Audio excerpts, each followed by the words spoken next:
महाराज जी, जैसे इतने बड़े बड़े तीर्थ स्थल है, कभी कभी वहाँ पे अनहोनी हो जाती है, इंसान भगवान को पाने जा रहा है। एक दो मित्र थे।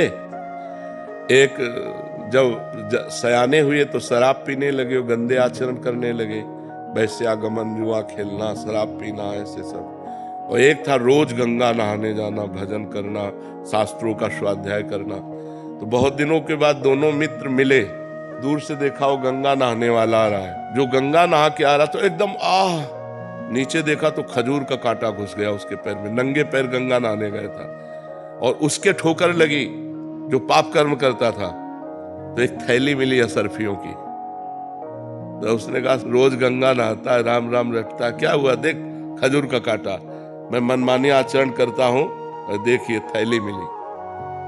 उसको लगा यार कि हम इतना संयम नियम से चल रहे हैं, हमें खजूर का कांटा इतना बड़ा होता है, इसलिए आज से मैं गंगा नहीं नहाऊंगा, भगवान का भजन नहीं करूंगा। तो भगवान एक संत के रूप में आए और कहा बेटा तुम्हारे कांटा लग गया क्या, लाओ मैं निकाल दूं।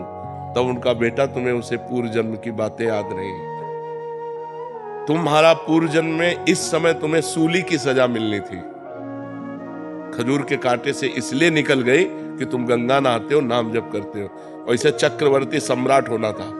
और ये अपने पाप कर्म करके बस ये आखिरी थैली है, ये जहां भोग लेगा तो इसको दुर्गति प्राप्त होगी, और तुम्हारा ये कांटा ही आखिरी है, और ये जहां हटा, इसकी पीड़ा हटी तो तुम आगे परम धाम को, परम लाभ प्राप्त करोगे। अनंत जन्मों से भटका हुआ जीव, शरीर तो छूटना ही है, राइट टाइम है शरीर का।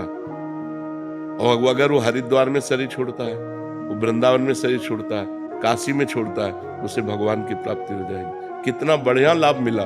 काशी है, वृंदावन धाम है, हरिद्वार है, गंगा का तट है, यमुना का तट है, इनके किनारे प्राण निकलते हैं तो जीव की उत्तम गति होती है। प्राण तो निकलने थे लेकिन यहाँ निकले, ये उत्तम गति हुई। या ठोकर लगी, थोड़ी चोट लग गई, बहुत बड़ी हानि थोड़ी सी चोट में निपटा दी। तो कभी कभी वर्तमान की घटनाओं में हम लोग भगवान पर अश्रद्धा कर लेते हैं। पॉजिटिव बात हम सोचे, नहीं तो हमें भगवान की इस मंगलमय विधान में अश्रद्धा हो जाएगी, नहीं हो जाएगी।